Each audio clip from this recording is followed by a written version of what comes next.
We're reviewing lubricating the Inspan central compressor. After the part is cleaned and prior to sterilization, we use a water-soluble lubricant, also known as instrument milk. With the thread pulled out to one side, we'll spray the threads with the lubricant, run the thread down, spray the other side, run the thread back, and run the thread a couple times.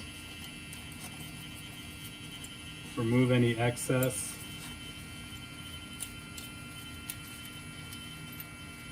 But do not rinse or dry it all off, and its part is now ready for sterilization.